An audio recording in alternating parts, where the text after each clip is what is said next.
We should be, and it's 4:30. And Suzi, why don't you go ahead and kick it off? Good afternoon, everybody, Facebook land and Zoom land, and just want to welcome everybody to our series of, actually this is the fourth of our series of deliberate discussions. And today we are bringing some of the California's finest executive officers from our associations, realtor associations throughout California, and going to talk about some of the changes in the real estate industry and just discussion on what we're doing in implementing and increasing diversity throughout. I like to kind of start these with, when I have talks with definitions, so we're all kind of clear on where we are. So first I'm going to read the definition of diversity. So the diversity is the condition of having or being composed of different elements, a variety, especially the inclusion of different types of people, such as people of different races, cultures, and a group or organization, programs intended to promote diversity. And the definition of inclusion is the act of including the state of being included. So with that today, I'm going to introduce our guest today. And I just want to make it clear, on the surface, we all may look very similar to each other, but know that we do have a very diverse group of executive officers here that also are huge allies in diversity within our real estate community. And that's why it was important when our Deliberate for Our Housing group came together on who we wanted on our panel. So first I'd like to introduce Tricia Thomas with the Bay East Association of Realtors in Northern California. And we have Patrick Wallace. He's with the Central Valley Association of Realtors in Centrally California. And we have Rich D'Ascoli with the Pacific Southwest Association of Realtors in Southern California, San Diego area. So thank you all for being here today and sharing with us. I guess I kind of want to start with what has your association done to have they adopted a mission to increase diversity in leadership and association staff? And how does it look in comparison to the community and your members? Somebody want to go first, or? I can start. Do you want to pick on people, Suzi, or? Sure, I'll pick on you, Rich. Okay, yeah, so, and our mission statement is to empower realtors. We've had that mission statement for about 5 years, but our values, since I've been with the association, which is, I started as the executive 10 years ago, are to be competent, ethical, diverse, transparent, trustworthy, and empathetic. And I really think a few of those words, really help build on diversity and fair treatment. I think if an organization is empathetic and trustworthy and transparent, by nature, diversity becomes part of that. So we really have strived to be diverse. And my job as the executive is to make our strategic plan become successful. So I'm measured on how our organization compares to our strategic plan at the end of the year. So during that time, I spend a lot of time engaging with people in diverse communities, trying to bring in diverse leaders. And I think we have a very diverse board. Our area is heavily Hispanic. We've got a lot of Filipinos. Part of our area is a big military town. And a lot of different groups, I think, have been over the years reluctant to get involved in organized real estate because they feel left out. And I think our organization and our volunteer leaders have done a really good job to try to engage and be inclusive and encourage people to get involved in the organization. We also have strong partnerships with some of the outside groups. So we share our meeting space with NAREP and NAREB and area in our area. And we do lots of events together. So if they want to hold our event, we encourage our members to go to it. We support them. But I won't get into all the details, but we do have some diversity. And I think we can always have more. And I think the dynamics of who our members are and who our leaders are shifts from time to time. But there's always an effort there to try to bring in diversity into our association. Excellent. Thank you, Rich. Tricia. So I think you had a couple of questions there. One question was about diversity in leadership and diversity within the association staff. So like Rich, the geographic area that we cover is highly diverse. And I think probably we used to track, measure diversity within the association for a number of years in an annual member survey. And we stopped doing it about 4 or 5 years ago. The reason that we did it was we wanted to make sure that the staff and the leadership were reflective of the membership. And we found that we were told by CAL that we were one of the most diverse associations in the state of California. And I'm happy to say that that's reflected in our staff. We have 34 staff. We've got a little shy of 6,000 members. Our membership is about a little over 56% Caucasian, and then there's Southeast Asian, there's Hispanic, there's African American, large Asian community. And our staff is representative of that. That was not by intention. It's just how it happened to be that the best candidates for those positions.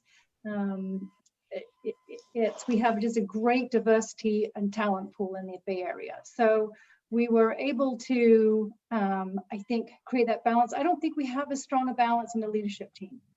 Committee chairs, vice chairs, board of directors, there is still diversity, and it's not because of lack of intent to include. I think it's because we haven't created the environment. So the opportunities are there. And I think we've got to be cautious when we say, well, we invite people to come and to serve in leadership. And if they don't, it's because they don't want to. Well, maybe it's because we haven't made the right place for them. Maybe we haven't, I think there's a variety of ways that associations should be looking at being more inclusive and diverse. To Rich's point on values, I think every association, if you don't have core values, I encourage you to do it. Our values are collaboration, inclusion, vision, integrity, and leadership. And that's a filter for everything that we do. And that also filters into our culture. And we have a culture statement that really incorporates this concept of everyone is welcome. And when we welcome you, we want you to have a delightful experience. It's not what we think is going to be good, it's what you think is going to be good. So we also have created a DEI committee, and actually I see several of the work group that created this committee as participants on this call. Shout out to Bay East, thank you so much. You guys have done an incredible job. And I'd be happy to share with you some of the actionable items that we'll be working on in 2021. Yeah, we'll get into and share some of that with everyone, Tricia. You have some great action plans. Your action plan's great, and your DNA for your association. So we'll share that. Want to hear from Patrick first on. All right. We're in the Central Valley, so we pretty much comprise the middle of the Central Valley, which is Stanislaus County and San Joaquin County. I would not call it very diverse. It's not a highly populated or dense area. But now, having said that, we've had a fairly diverse leadership team over the past several years, and I hesitate to say that it was intentional, but it certainly worked out that way. As far as our staff, and maybe it's because we're in a little bit more rural area, sometimes have trouble drawing staff with the technical skills that we need to run the association these days. So But our membership probably mirrors the population fairly close. And so that seems to be good. I was on a panel task force with Francis Arnold, who a lot of you know, in the early 90s. And we did outreaches. We did at the CAR meetings. So back at that time, there were 4 meetings a year, and we did an outreach in, I probably won't remember all 4 cities, but I think one was San Jose, one was Sacramento, one was LA, and one was San Francisco. And we did outreaches into specific communities and talked to the realtors and asked them, met in their offices. We got on buses, went to their offices, met with the agents, and asked, how do we as an industry attract more people who look like the people who live in your neighborhoods? It's a tough thing, and it's like getting people onto committees. It's definitely the one-on-one ask, trying to get people into the industry. So that's just kind of a side note, but. That's great. I think one thing you all had in common that it wasn't that it was by design, that the diversity was just happened to be, whether it's in your staff, the leadership. And I think that's great that we're, I think, more mindful, but I like when it just happens organically. You mentioned I would say that ours was very thoughtful and planned. It didn't just happen. You know, it's like in our staff requirements, we require, you know, we don't require it, but you know, Spanish speaking is a way that we actually identify people that can communicate with a big section of our members. So that was by design. Back when I started, the association was all white and a lot of men. And I think the way we made a conscious effort to tap people and ask people and invite people and encourage people, and then, you know, when they ran into a barrier, gave them a project and a way to recognize, and gave out, you know, different. You have to mentor people and give them places to go and actually be successful, and then have them become part of the group, because I think you feel outside of the group unless you're in the group, and it's really hard to break into a group. Yeah, I've seen that around. Unfortunately, you see that happen often. Somebody trying to break in and feel that they don't fit in when they really should, and giving them that platform to show what they're capable of, what their abilities are. And so I was going to ask, what steps that you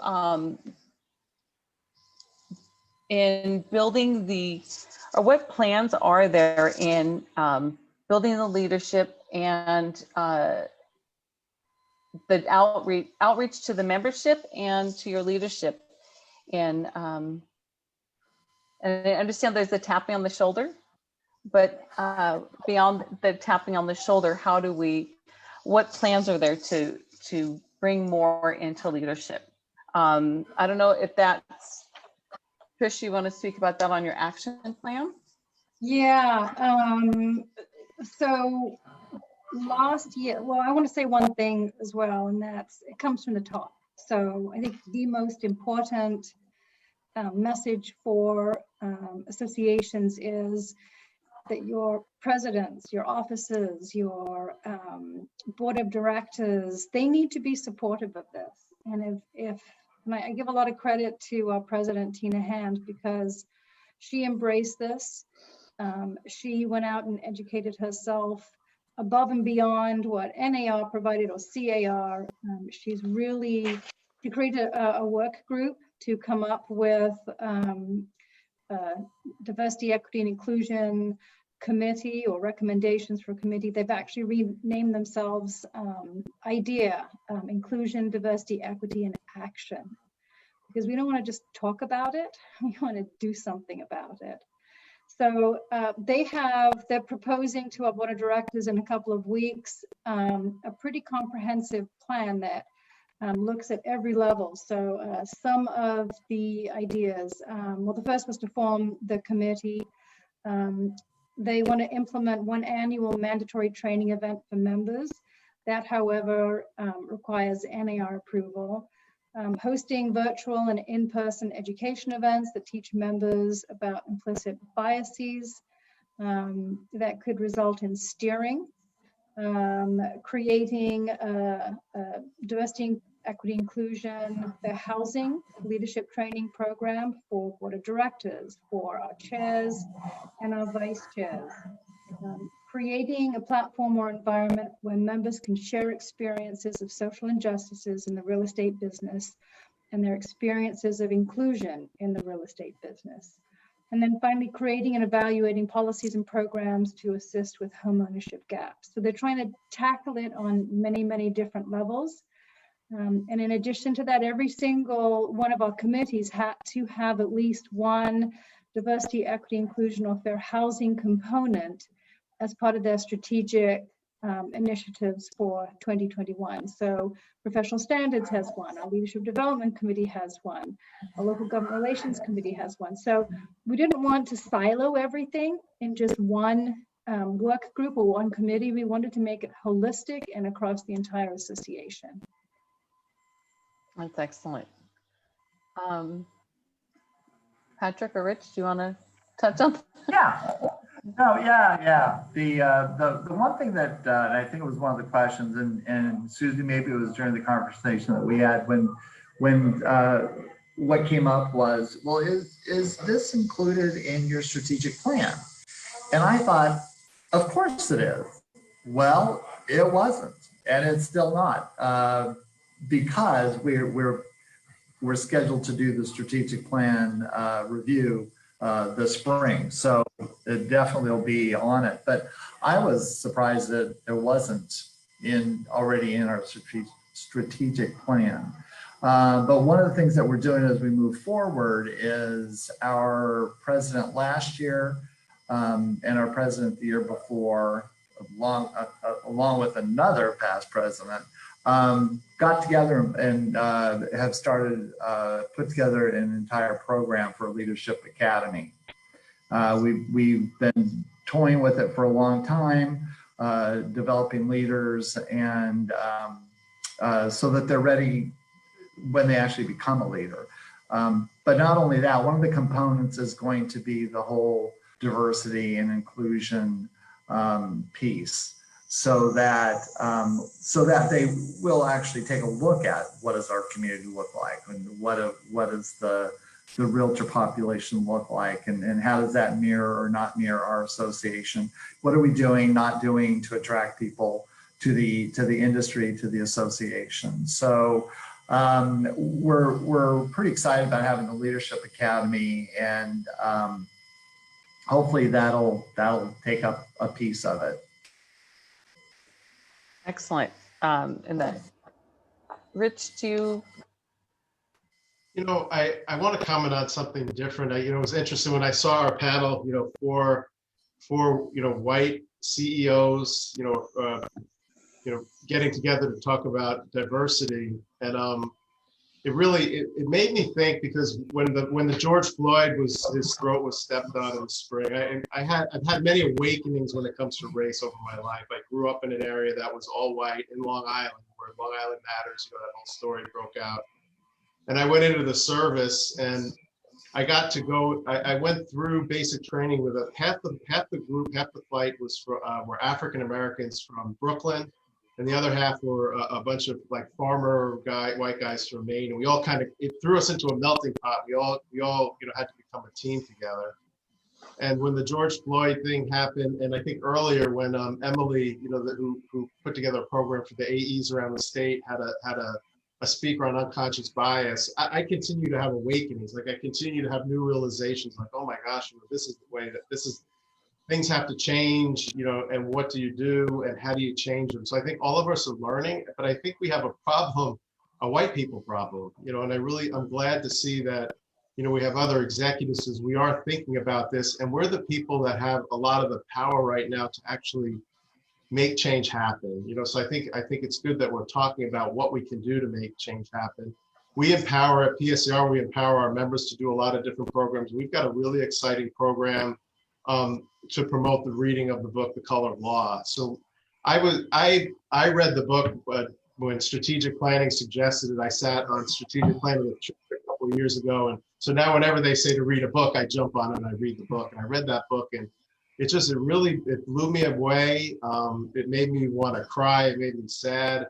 But it also made me think about the opportunities of, how can we change things going forward? So we applied for a grant from NAR, and we're working through it now. We have 2 different reading groups. It's modeled after a grant that was given to Columbus, Ohio. And the reading groups, one is going to be of elected officials. So we brought in, we're bringing in a group of elected officials to talk about the book, and we're going to have multiple readings. And then we're bringing in a separate group of realtors to review the book. And NAR is providing the funds. We're buying either a digital or a print version of the book.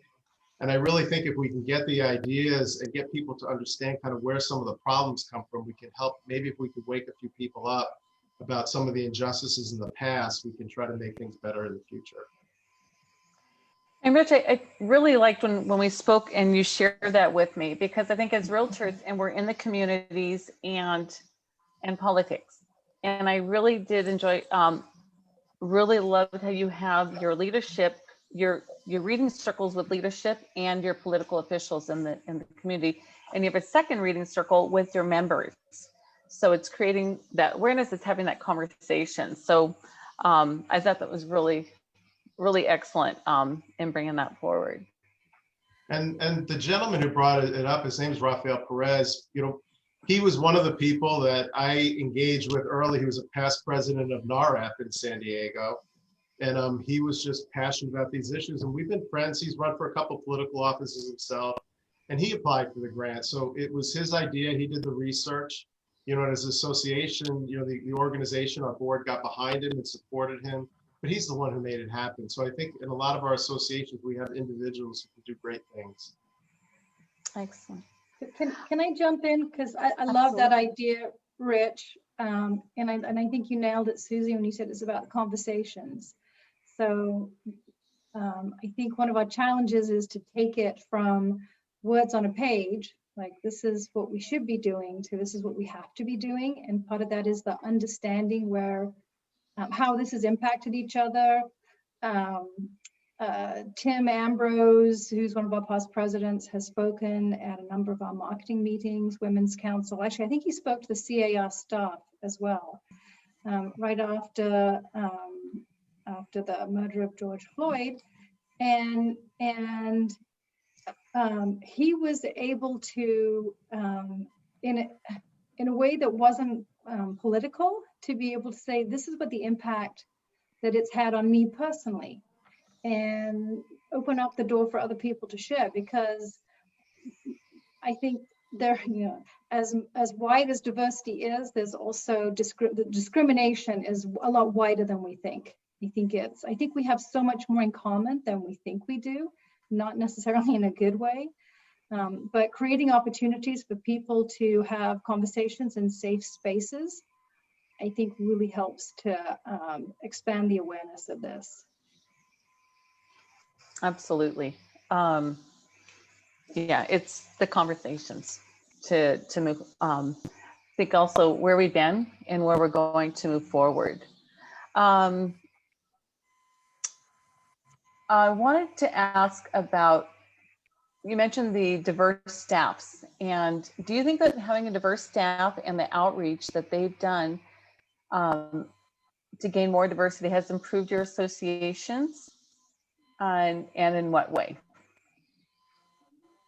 Sorry, there's something Farah said when she spoke to our strategic thinking group back in, I think it was August, September, that really resonated. And that was that the more people you have at the table with diverse opinions and diverse experiences, the better the outcome is going to be.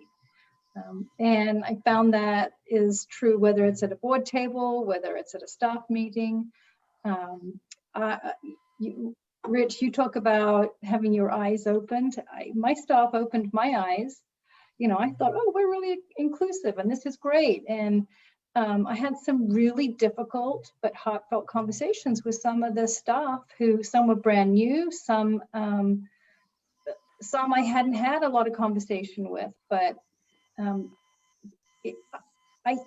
if we don't have different people in the room talking, we're going to think that everyone thinks and behaves like us and they will never be changed. So yes, I think that there is an impact, there is an improvement, but you got to be willing to open it up to conversation and respect. I love having a diverse staff. When we have a program or we're rolling something out, I have staff, and then I have lots of different realtors that I like to personally bounce ideas off of and just kind of kick it around. And it's amazing when you hear somebody who has a different upbringing or is from a different socioeconomic area or has a different sexual orientation, their take on what you're doing. And it's like Tricia said, it's so empowering to have different opinions, because you can take something that was pretty good and you can make it great when you have lots of different perspectives. Yes. And I think also, you know, when your members come into your office too, and they see people that sound like them and look like them, I think they feel more comfortable coming in. I'll bring up one kind of point related to that. We started a group over the summer. It's an association advisory group, but we could call it a diversity committee. But it started shortly after the George Floyd stuff. And I brought in a couple of African Americans who, you know, were really upset, and they were getting very vocal on Facebook about different things. And they invited people to come to a gathering at their house and talk to them. So I invited them to come to a small meeting. And one of the ideas, and it's sort of like the staff thing that came out of the meeting that I never thought of. They said, you know, Rich, I go into the association and it doesn't feel like I belong. And I said, well, what do you mean? And she said, well, you know, the photos on the walls, we have all of the historic leaders of the association. Guess what? They're all older white people. You know, and I thought, oh my gosh, you know, I never thought that. But in that meeting and just having the opportunity to talk about it. So now during COVID, it's given us the opportunity to paint all the walls, and we're going to go, you know, we're going to redecorate the building and try to make it more welcoming and think about that for different people, because you want people to feel welcome. The association buildings, it's their house, you know, it belongs to our members. So we need all of our members need to feel comfortable coming into their house. And it's important to make them feel that they're included, that they're a part of it. Yeah, yep. That's important. Question on how are you moving the efforts beyond your leadership, and what will the members see and through their experience, or what they will see and experience in changes that you're moving forward? You know, I think to the general membership, our book reading is going to be open to the general membership. So we open our programs up to members, so members that want to be involved. Another project that we're working on, and I'm kind of hoping that CAR will do it first so we don't have to, is I learned a lot out of the Long Island videos about how actually in a transaction there's you know, there are issues with fair housing. And what I would love to see would be like 15 or 20 second videos of a fair housing violation that probably are going on in each one of our markets right now every single day.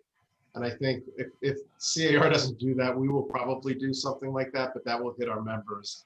And I think also videos on hate speech, you know, with Article 10 and NAR, I think we've got to do a lot more outreach to explain to people what is hate speech, what isn't hate speech. You know, if you're a supporter of one candidate or another, that is not hate speech. You know, we need to take some complicated ideas and break it down so people can digest it and act on it.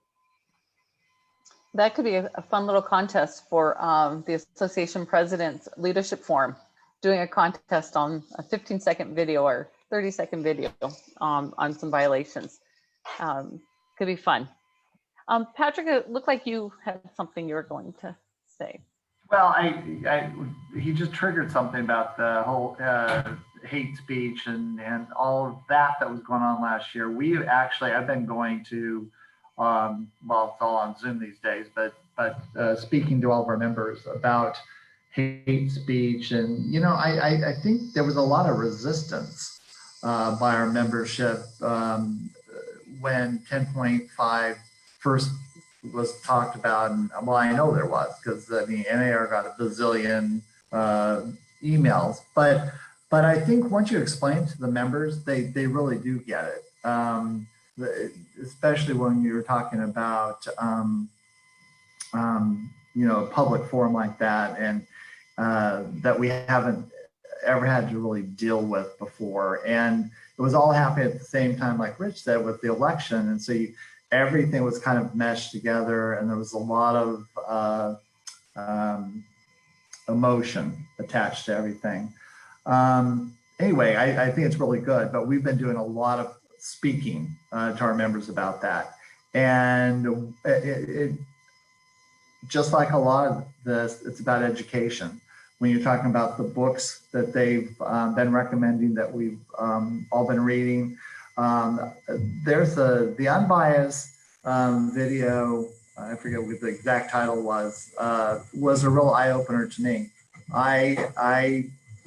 You know, I grew up in San Jose in a pretty waspy neighborhood, and none of that stuff even ever entered my mind. And I moved to the Central Valley, which is pretty waspy, and so I didn't see it. A lot of the stuff I hadn't experienced. So it's education. So we have to educate ourselves, and we're going to do that through our Leadership Academy, and then we'll be educating the members. Tricia, did you want to? Yeah, so I was thinking of, you know, where's the beef, right? So we're talking about it, but where does the rubber meet the road? How does it benefit our members? How does it benefit the communities? And I think that there's this sense of being overwhelmed, at least as an AE, when we first started having conversations. It's like, where do you start? And again, it's not me. It came from leadership, and it came from I call them the 3 A's who make up our new idea committee. And they were the angels. They care about what's going on in the community. They're the architects of a strategy that will help move the association forward. And then they're the advocates that, you know, they're going to go out, and actually the actors, 4 A's. They're anxious to get out there and start doing this. So once the board of directors reviews it and approves it at the end of this month, they're going to hit the ground running. So I think it's that you got to get started somewhere. I see a lot of AEs on this call. I would love it if Emily at CAR could start a resource for us where we could start sharing some of these ideas. Patrick's got great ideas. Rich has got great ideas. I know a lot of the surrounding associations have great ideas too. Some of it is easy to start with, but I think it has to be all part of a comprehensive and intentional plan. Otherwise, a year from now, 2 years from now, it's going to be something else we worry about, and this will be forgotten. And I think that that's what we're trying to do, is bake into our DNA this commitment to move forward and make a difference, and not have it just be, you know, seasonal. Right. And I think that, you know, stems from the core standards to the strategic plans, and then putting that out there, you know, touching base with your strategic plans quarterly or more frequent. I know when I was president, it was something that I brought up monthly at our board of director meetings, kind of where are we, how is this, and not all items, but on some of them that were an ongoing, you know, just keeping it. And I think this has become more top of mind now and in our face. But you're right, something comes up next year and it becomes on the back burner, and so it's keeping it focused. We touched a little bit on, like, not all realtors are involved. You know, we have our directors that know what's happening, whether it's state or national. So on the 10.5 on Fairhaven, which I've yet to go on to yet, are you communicating with your members on the changes? I know, Patrick, you said that you put out there about 10.5. I know there's courses being that NAR has videos on it, and it's hard when we know the email open rate and action rate. The action rate's lower than the read rate on email.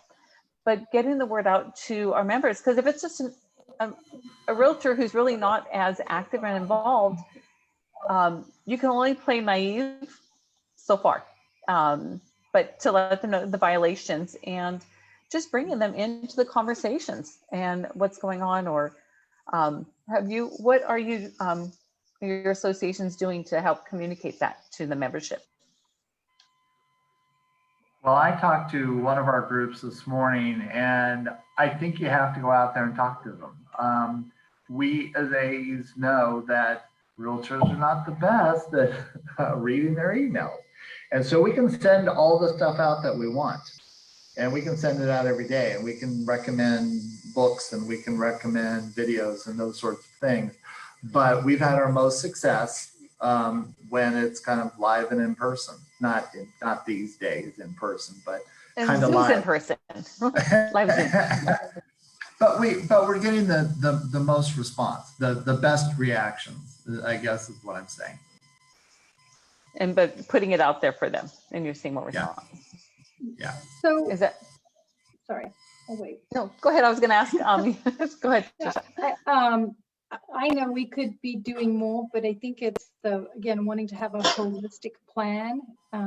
The DEI work group received the links to Fairhaven, also to NAR's incredible implicit bias video. They're researching other resources, but I think sometimes I'm going to go back to the being intentional and architecting a solution.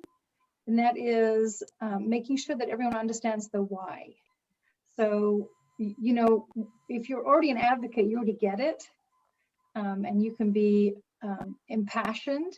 But if you can't connect that message with someone so that they understand why they should care about it, why they should take a certain action, why they should make a change, it's not going to happen. So I think that's the challenge that we have. And I would love to see us collectively brainstorm this. I'm looking at Rich and Patrick and the other AEs on here is, help each other come up with what those whys are, how they resonate with each of the different constituencies that we represent within our membership base. But you got to focus on that why.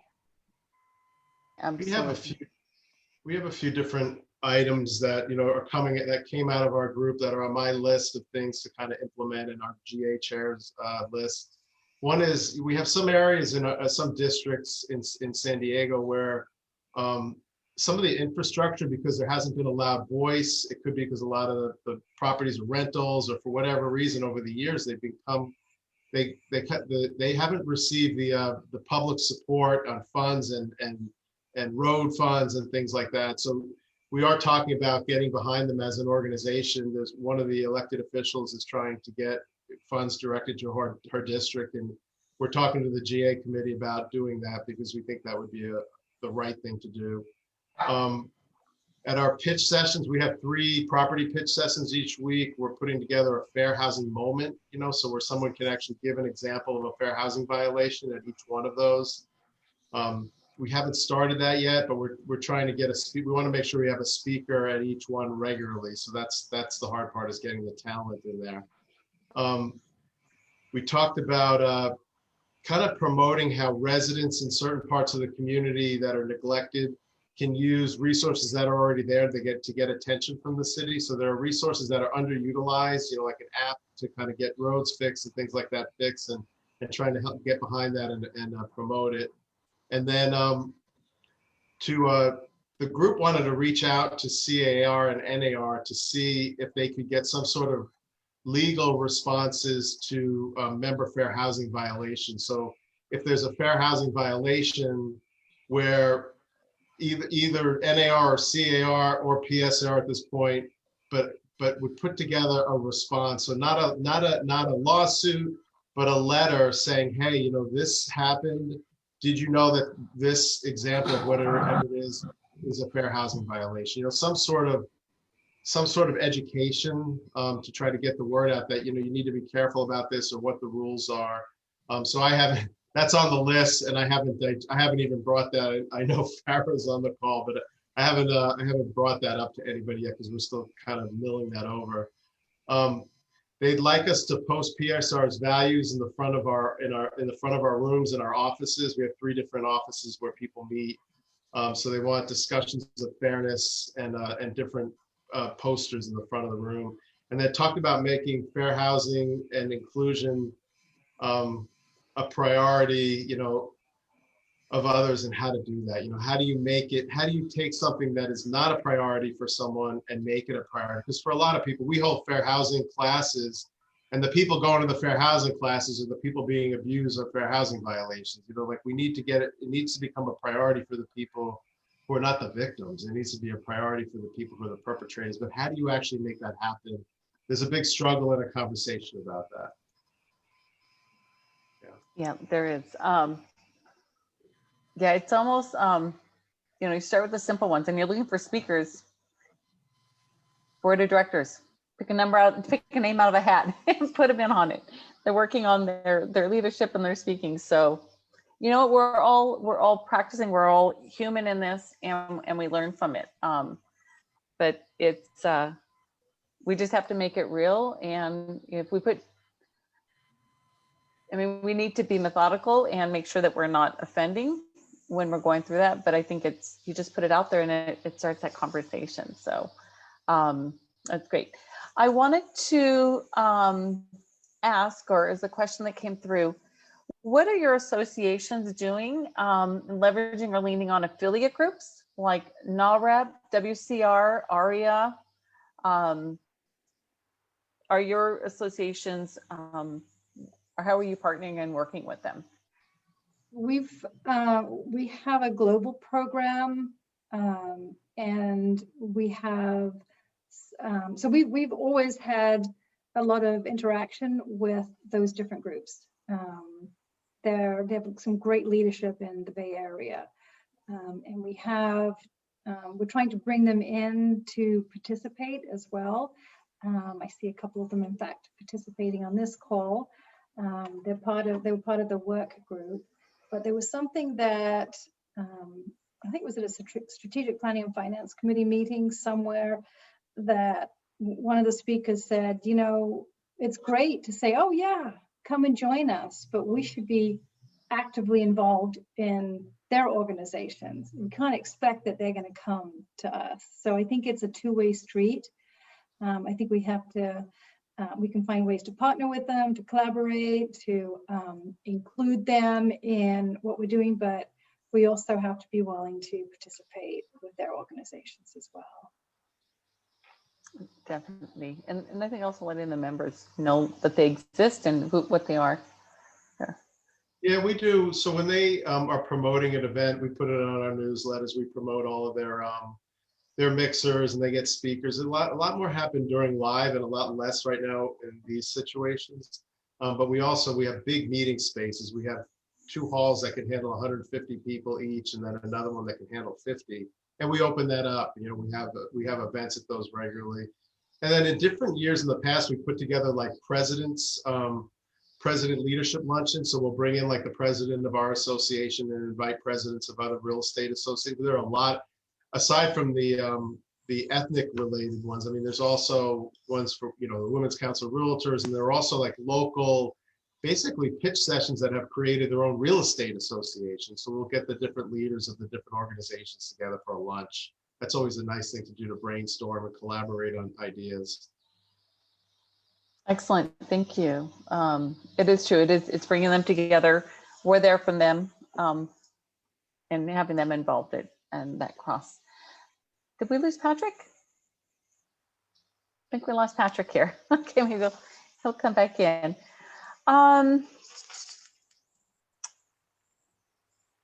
Oh, sorry. I just saw something pop up. I thought it was Patrick coming in on this.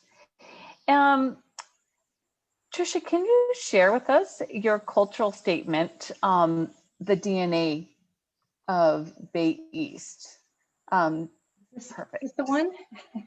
Yes, that. I think this is, it just covers so much, and it really is, when we talk about culture, it's how we feel welcome. There's like a diversity, there's a certain behavior. And what I really liked about this, because Bay East is known for having a certain culture.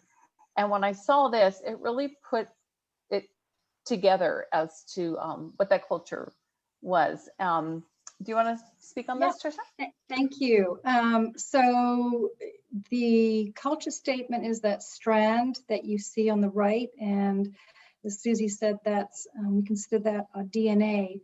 And we look at it's built from the mission of the association, from the vision, from the values. And the culture is how we demonstrate that. And there's 5 components to it. And Rich kind of talked about values and culture at his association as well. But it's we love to delight, we promote compassion, we're transparent, we listen and we act, and we value results. And so we articulated this about maybe 4 or 5 years ago. What it has done for us, I think, is create accountability, sets expectations. It filters through all of the action planning that we do, the strategic planning, and it filters through what kind of an experience you want to create for our members. And I think, each one of these is a diversity component. I mean, an inclusive and an equity. And if we're not doing this, then we hold ourselves accountable to our membership and to our leadership and to the community, to anyone who interacts with us.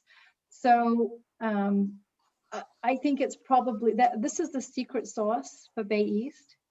It's the combination of all of these, but it's how it is articulated and how we are accountable to it in the culture of the organization. It becomes a prophylactic against bad behavior. We're able to have conversations if someone is not inclusive. If someone demonstrates behavior that we don't support, then we can talk about the behavior and not the person. Not like, oh, Susie, you're a horrible person, but Susie, we want to look to grow leadership and be inclusive and create that delightful experience. And what you did wasn't that delightful. So how can we move toward that? We hire and fire to this, not just on a staff level, but volunteers. There have been if a volunteer leader is not in alignment with this, then they self-select themselves out, or they don't get encouraged to move up the ladder if they can't change. So, at the end of the day, everything has to help our members be successful. That's our why. That's our mission. And timing's everything. So you've got this great culture statement, and now is the time to expand it into new areas. So thank you for letting me share that. Oh, it's great. Just seeing it all here, when you mentioned it was like a DNA, which it is the DNA, I wouldn't help. Rich, you mentioned that you had a value statement. Pardon? Tricia presented that at NAR. Was it about 2 years ago, Tricia? And I watched that. It was one of the best presentations. I told her it was one of the best presentations I've seen. And then we went through after that. We actually went through, and I don't have as beautiful a graphic, but we do have a very strong mission statement and value proposition. I did not prepare it to bring in and demonstrate, and I probably won't because it's not as pretty. But it is effective. I mean, our mission is to empower realtors, and we build everything around that. And I would say our culture is very similar to Bay East, but I would also say a lot of associations, their cultures in some ways are a reflection of their leadership. I would say Bay East probably reflects Tricia to a great degree as a person as well. Like, I think she fits her organization. Thank you. And I think a lot of the AEs, you'll see that a lot of them, the association becomes part of them. They almost become one entity.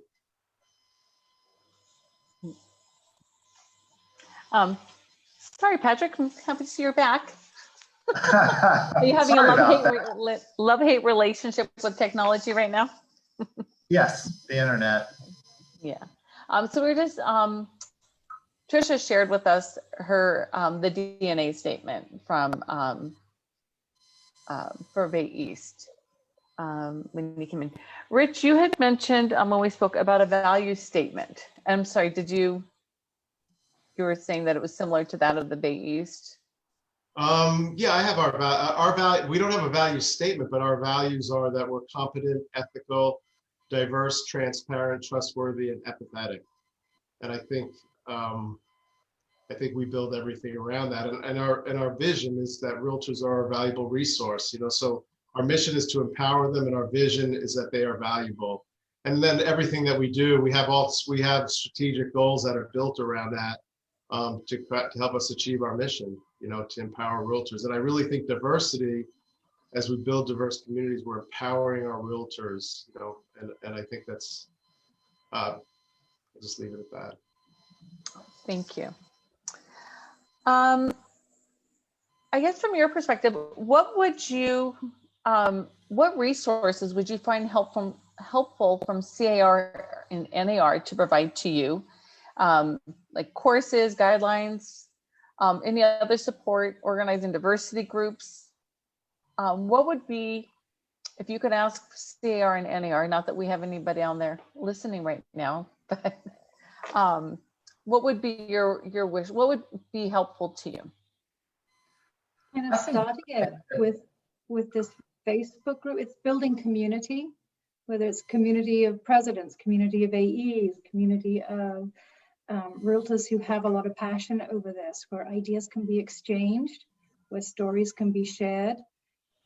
It sharpens all of our tools if we've got somebody else that we can sharpen it with. So building communities that care about this would be wonderful. More communities that care. Okay. Patrick, you were about to chime in. I think one of the things, if we're looking to CAR and NAR maybe to fill in or help out in different ways, kind of goes to one of the things that Rich said, and doing little videos or little commercials, things that we can put out on Facebook, things we can embed into our emails to our members, things that they could put out on out on Facebook. That's been one of my frustrations. Is that the local associations don't necessarily have the means or the wherewithal to put together a video type thing or a marketing type program, whereas CAR could do, or NAR could do, just little small bites that you can send out, and kind of like a drip campaign over a period of time, because CAR and NAR have both done some pretty good marketing pieces, but I'm not talking about big stuff. I'm talking about little pieces. I don't know, it's just a thought I had. Well, the nuggets get retained a little when it's simple and put simple. When it gets to be too much, sometimes we'll get to it later, but a lot of times the nuggets do stick. I'd like to applaud CAR for they put 3 different implicit bias trainings during the CAR meetings at the end of the month. And I think that's fantastic. Once we have to get the leadership through that, we need to get all of our directors through that training. And I really think we need to get our state officials, we need to start at the top in education. And then, not that we can't also, talk about it at the bottom, but if your leaders aren't leading, you have mayhem. So you need to get the leaders trained. I mean, at the same time, you can train everybody else, but you really got to get everyone not to just take the training, but to digest it and actually believe in it and agree with it, which is, a lot of that is different. But I think that implicit bias training is really, really good. And I would like to see some more snippets and more about the history, because The Color of Law, I had been in this business for 15 years, and I had no idea prior to reading that book, that HUD was so implicit in a lot of the segregation. You always heard about the banks and redlining, but the fact that our federal government was involved, just to me, I never understood that. And that's just such a big thing to kind of digest, and where blockbusting came in. I grew up in an area, and then now in hindsight, looking back, my grandfather was an Italian immigrant, but he was blockbusted out of his neighborhood, and there was always resentment for the African Americans that moved into his neighborhood. But, you know, for me as a kid, I never understood like how that all happened. I saw it from our perspective, you know, the gang violence with my uncles and stuff like that. There was fighting and stuff going on with different groups, but I never really knew what happened. That book really tells a story. That's incredible. It's interesting. Just even when I ran for city council, and you know, as a realtor, you know, we were bad, and I was like, "What do you mean? Like we're building communities?" But then when you read Color of Law, when you read, oh gosh, what's the one I'm reading now? Oh God, okay, it's gonna bug. All right, now I have to look it up. This is gonna bug me. Sorry. It's right here. Cast. It really, which I'm on my second, that was so intense. I'm reading it a second time. And I thought, wow, you know, this is what other cultures have gone through. No wonder they don't like us. No, you know, and we try to, and I think it's important that we recognize where we've been, whether it wasn't us personally, but where the realtors have been, and how do we move forward? And so it is in the housing, it's in building, just having the diverse leadership, membership, it's all around that we need to recognize what was there and how do we move forward with that. And I think that's something too, you know, a question is, now we know, and a lot has been put on the forefront in the past year. So what do we do? How do we move forward? Now that we know, how do we move forward? And I think each of you has really kind of articulated what the plans are, and you have committees, task force in place, taking that to the next step, communicating to everybody, to your membership, that and having that plan in place and putting it to action.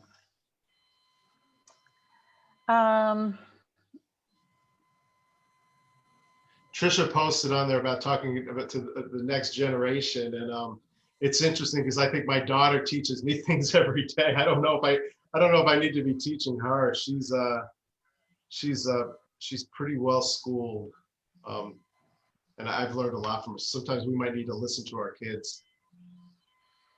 Oh yes.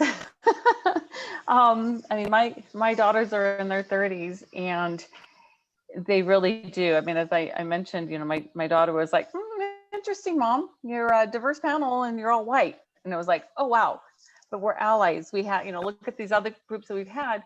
But a lot of times it is listening to this next generation, our future, and things that I'm not aware of because we were raised a certain way to really put it out there. It's when you know better, you do better. And I think that's something that we are doing. Definitely the three of you have that an example. In communicating, Rich, you mentioned your reading circles. And I know on our Deliberately Fair Housing, we've had some book clubs that, well, I think we started our first book club, and we've got a fun little one coming up for February that we'll be announcing. But are there any books that you guys recommend, or that you've had your leadership read in creating that conversation? I mean, I'm reading, I know most people have read White Fragility already, but I'm reading that one right now. With being locked up with COVID these times, some of these books I can only really take so much of it mentally. I know people have dealt with a lot more in their lives, but I am reading that one. And you recommended a couple of books. Oh no, I think it was you recommended that I wrote down that I'm going to look into reading. Yeah, we have The Color of Law that you're working on, and then Cast. Cast is a really hard one.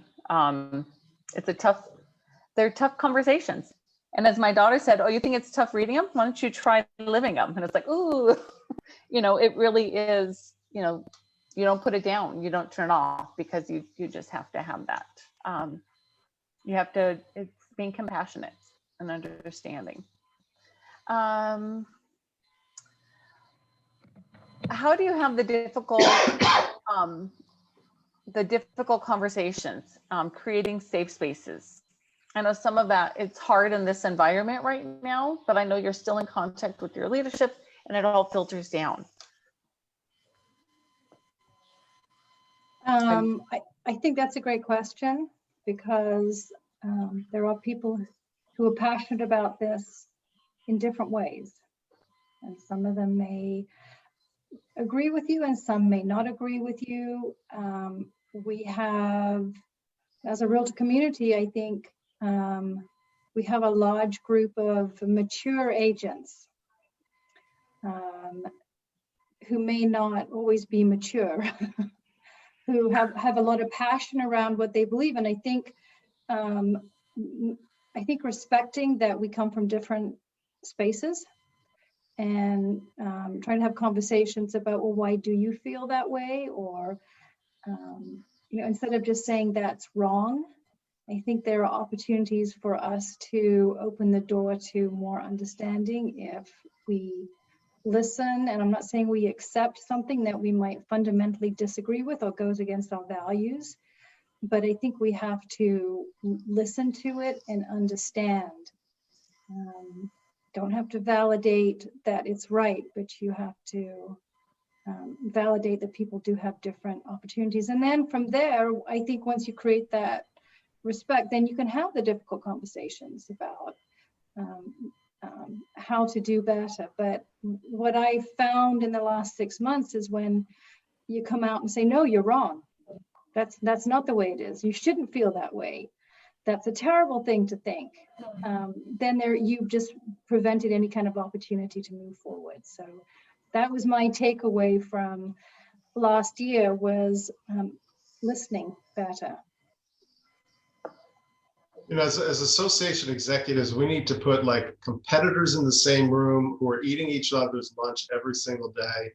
I mean, agents who despise each other and then the next day are doing business together. I mean, we're in the middle of confrontation every single day. And this is just another one of those issues. And for most of us, we can't dictate what the rules are going to be or what they're not going to be. But what we can do is facilitate a conversation between people with different opinions, and I have my opinion, but most of the time I'm not allowed to have an opinion. When I walk into a boardroom or I walk into an association meeting, my opinion is that of my board and of the people who lead me in the organization. I speak for the organization, but I can kind of steer the conversation and get smart people in to talk to smart people and set an example. And I think that's what we can do as associations, is get the smart people on both sides. And I'm not talking about the people that are just crazy and aren't being, realistic and aren't thoughtful. I'm talking about scholars and people who are thinking things out and getting in the room, having conversations and facilitating and working this stuff out. I think that's our place, is in the middle, to try to promote conversations. Yeah, I have to agree with both of them. Framing the conversation, and as an AE, we mediate stuff all day long. Professional standards, all kinds of stuff, doesn't matter from the top to the bottom. But yeah, I think framing the conversation, making sure that everybody knows that it's safe and that you don't necessarily have to agree, but you got to be respectful. And that the association is a safe place to go into to have that conversation. That you're safe in the association talking about this stuff. Right. Yeah, I know, Rich, you yourself, when we spoke, you mentioned that you approached, as you mentioned earlier in this conversation, that you approached a couple of members and you kind of put yourself to have those difficult conversations. Like, okay, this is going on. What do you want to see? How do we do better? And so I think it is getting uncomfortable sometimes. It takes a lot to have those conversations. I brought up on another call, we put a lot of support behind someone who got elected here locally for higher office. And so we spent a lot of money on him. So I knew I had a little leverage. And I asked him if he would read The Color of Law with us and be part of a group, and he danced around. You know, I made 2 sincere attempts to try to get him to come over and at least talk, but he wasn't willing to engage in the conversation. You know, he wasn't willing to. So you're going to run into that, and all you can do is try. You know, you just try again. Have any of you received any pushback on diversity initiatives within your associations? Well, Article 10.5, we got a lot of pushback on that. A lot of people afraid that they wouldn't be able to advocate for their political candidates or for their guns, or you know, there was a lot of talk about that. It was very a lot of inflammatory discussion on social media about it. So yes. Patrick, you're nodding yes. You have the same as a result of 10.5? Yes, but it wasn't just 10.5. There was a lot of discussion at once, and I think some of my members felt a little overwhelmed.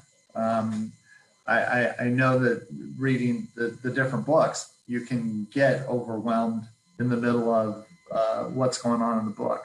And so I think they were feeling, at least for a while, not now, but that maybe they were being bombarded from every side, because it wasn't just the local associations. It was CAR, and it was NAR, and it was DRE, and it was, you know, and so, and it was national news every night. And so they couldn't get away from it. And I'm not saying that they should or shouldn't. I'm just saying that I believe the conversations that we were having, that's how they were feeling. Now that people have read some of the books and the conversations, they haven't all been had, but people are actually having conversations about it, and maybe the emotional level has subsided a little bit anyway, hopefully. Generally, that's what educating people does. So hopefully, I'm not getting the pushback, I guess, that you were talking about. I'm not feeling that. I'm not hearing it. I'm not getting it now. Now, from your leadership and your members, you're not. Correct. Good. And Tricia? Yeah, I'm trying to think of an analogy, and I think it's, you know, when you want to have a group discussion, and you invite everyone to that discussion, and you go off into a room and you have that discussion. The people who didn't want to participate, were not interested or couldn't, when you come out of that discussion with the group or an understanding, there are people, there's almost like a resentment sometimes, like, well, you know, I don't get it. I wasn't included. I'm excluded. I don't understand. I think that's kind of what I'm seeing with some of the membership of the association, and it's a small amount, and it's some of our past leadership, like way past leadership, who were actively involved, who were part of the conversations and communications, are now waking up to this. Like, what are you talking about? NAR is restricting my freedom of speech. How dare they? Why are we getting so involved in this issue? It's never been a problem before. So because they weren't invited to the conversation, but they didn't participate, there's kind of like this shell shock feeling, like, what's going on? So I don't know if time corrects that. I think, you know, all three of us have talked about creating opportunities to have conversations, to do outreach to members, book clubs.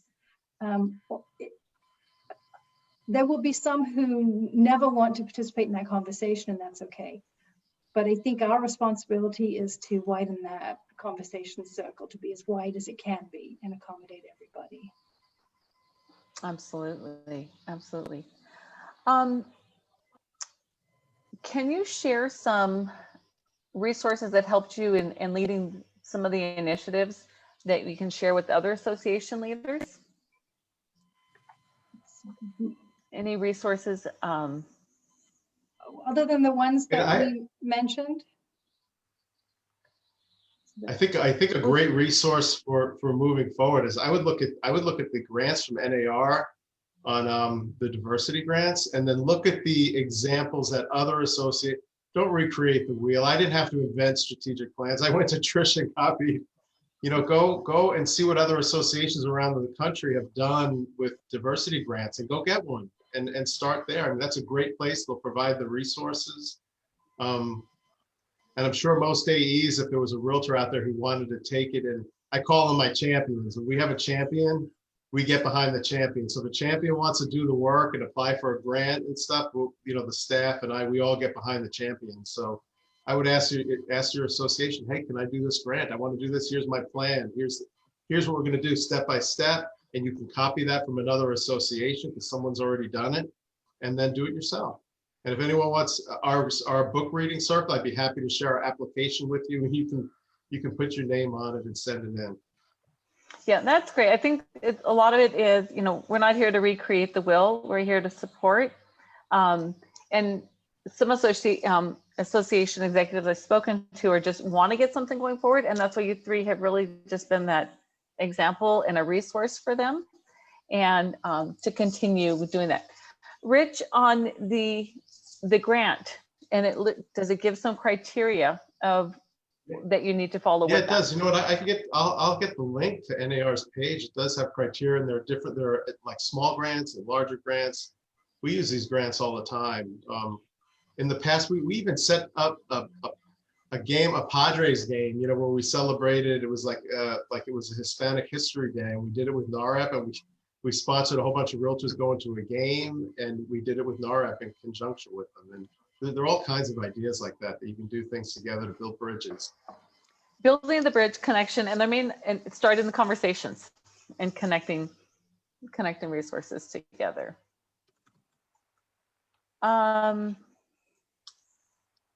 I think it was just more of, Tricia, yes, we have covered a lot, but just kind of beginning steps to just helping associations get started and with a diversity group, and taking it kind of like your action plan, putting words, ideas to action.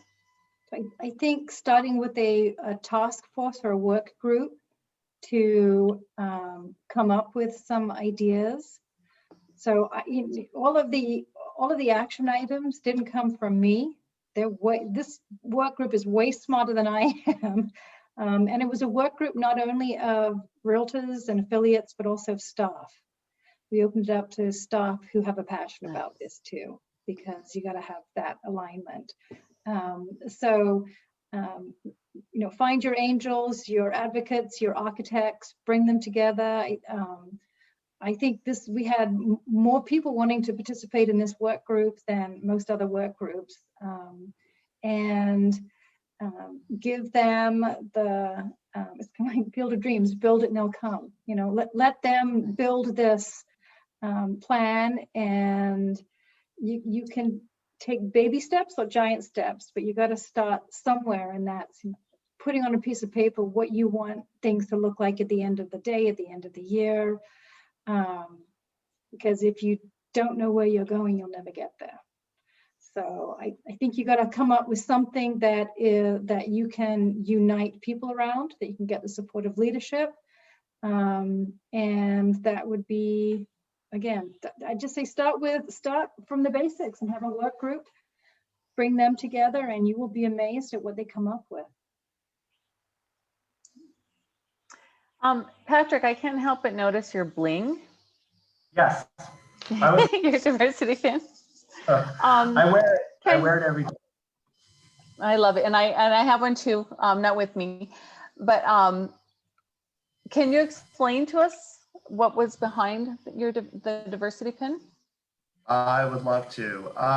The diversity pin, a lot of you have seen it because our association wears them at the CAR meetings, and that was designed by Linda Wilcox, who was our incoming president. So this would have been 2018, the end of 2018, when she was president-elect. She designed this because she wanted to give one of these pins to every member, to every realtor member, because it's got the realtor R on it, who attended the installation dinner. You guys remember what installation dinners were, right? But Anyway, it's a diversity pin, and she was really, really careful how she designed it. She had seen a pin that kind of sparked her interest, and she goes, I want to design a pin that just says, without saying anything on it, that says diversity and inclusion. And so the pin, which I don't know how well you can see it, I guess I can take it off. I have a few because, you know, sometimes you lose them. But the diversity pin is 2 men and 2 women. Well, they're 4 figures. I wouldn't even say they're necessarily men and women, but the Realtor R is on there, but there's 2 different metals. So the metals are different color, which you probably can't tell in the pin, and they're raising their arms up. She was very careful about even the design of that, so that it wasn't sending some sort of political message. But this is our diversity pin. We're extremely proud of it. We've even had to order a second batch of them because now the members, obviously, who weren't at that installation dinner are still wanting them. Linda, and a lot of you do know her, she is African American. So she taught me a lot during her year as president about what her experiences have been. She grew up in the South and very different than how I grew up. And so I learned a lot in 2019, I guess. And so for that, I'll always be thankful. And so this is our diversity pin, and I'm not trying to hawk the pin. No, you it's want great. One, email me. Actually, I think Linda took hers off and gave it to me. So mine was direct from Linda. No, it's a great, and it is a reflection of, I think and I love that you have the Realtor R with it to continue showing our diversity and inclusion. With that, a question came up on how do you comment back, or what is your response when members say that diversity and inclusion have been overused? I haven't had anybody say that. I don't know. I think I probably, that would be a longer conversation with a lot more questions. I'd probably start asking questions. And I had a member come up after we were talking about an association meeting about fair housing. You know, we were talking about a vision for next year, and he said, I want to stop all this fair housing stuff. You know, so I have a meeting set up with him next week. Like, okay, what are you talking about? I mean, I have a feeling his anger is coming from, you know, some of the rules, the code of ethics, but like how he ties that to fair housing, you know, in some people's minds, it all becomes one thing. But, you know, you do have people say things, but I think it requires lots of conversation and to try to talk about that. I would agree. I think no conversation is exactly the same as the other. And it's the listening to understand, not to respond. One of the pushback I've had, and again, it's not huge, but from some membership has been, I don't understand why this is so important. And I'm afraid to speak because if I do, I'm going to be labeled a racist. And that's come up in a number of conversations. So I think that there are people coming from a position of fear, like I'm not being heard. You know, what about my opinions? And there's no acknowledgement. And just having the conversation and asking questions. And oftentimes you come to this understanding that there are areas you can agree to disagree. But you know, at the end of the day, I think in every conversation I've had, there's been an aha moment that we both had, that I've had, that the other individual has had. And going back to what we said earlier, I just think being respectful of each other and acknowledging that you can have differences. Yep. And some items are hard to agree to disagree. You know, we can have our differences, but there are certain, you know, when we know better, the whole we know better, we do better. I think it's all starting with having the conversations, and being open and creating that safe space. You know, the old saying, don't assume. Yes. I have to repeat that to myself frequently in some of these conversations. But it's a, you know, stop and think, and you don't have to prove you're right. You just have to prove that you understand. You know, I think part of it too, you need to be in the position to have that conversation. And one of my favorite books ever, it's my favorite business book, is The Speed of Trust by Covey. And it's kind of like, it's like my Bible, because I think once you build trust with people, then they trust you to come in and talk to you about it. You know, you're not going to throw them under the bus. You're not going to name names and talk about them. But I think you have to have those trusting relationships as CEOs, but also as realtors. You know, people need to trust you. So if you're out there slamming other people on Facebook and saying things that are going to upset other people, what kind of trustworthy agent will you be? And how many potential clients are you losing because you can't be trusted?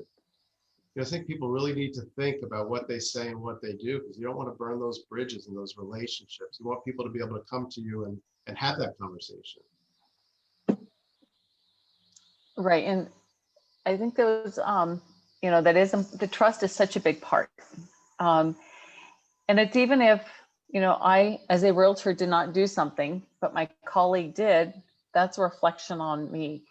Somebody had put a question like, how do we gain the trust back? You know, there were some realtors that were at the Capitol last week and very open about it. And, you know, it goes back to the action of one kind of reflects through. And so, I mean, I kind of feel that we need to, it puts us on double duty and doing good and doing the right thing, having the conversations and making better.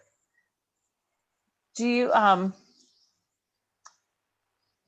guess, let me see here, there was, and some question came in that didn't go in, but we are rounding to our 6 o'clock hour. Do you, and we lost, I was trying to see if we lost Patrick again, and he was having some internet issues. So thought that was him trying to come back in here.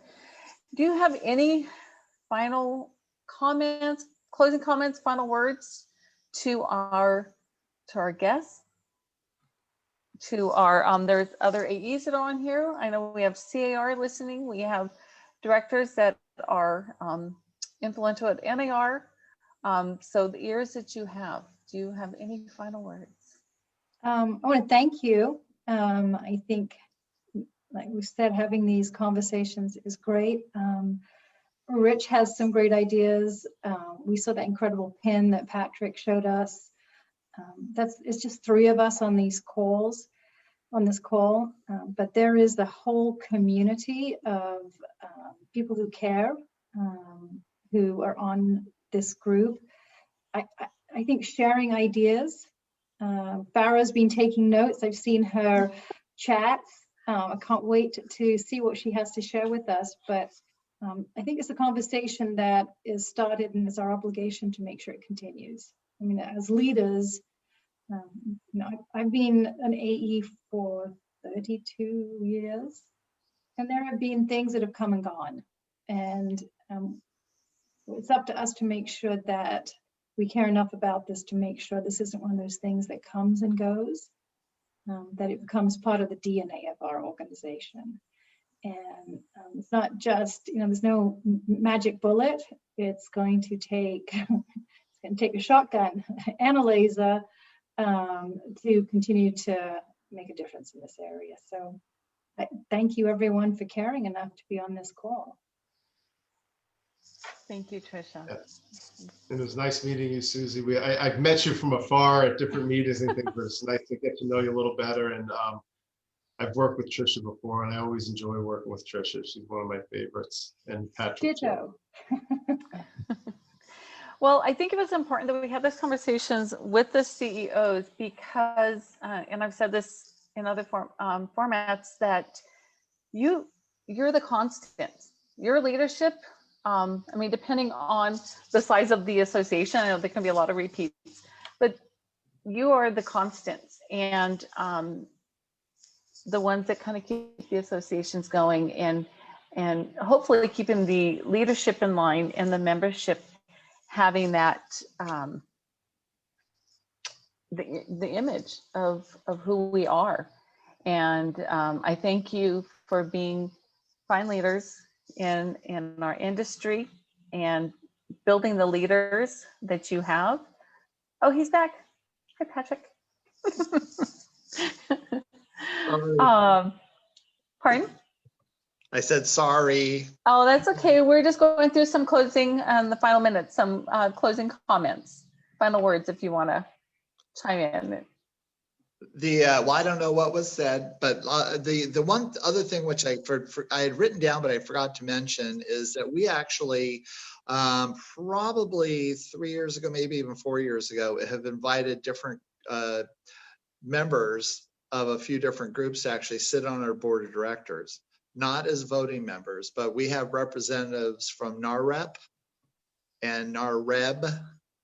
And then as an association, we joined ARIA and, this sounds funny, but NAGLREP, the Gay and Lesbian Association. So we want to make sure that we stay connected, and we usually try to for NARREP and NARREB, have either their president or president-elect attend the meeting so that we can have information flowing back and forth between the organizations, the associations. So that's just that was something that we had done a couple of years ago. So well, I think gosh, that's Patrick, excellent. I forgot we had the district council meetings before COVID, so that was like a year ago.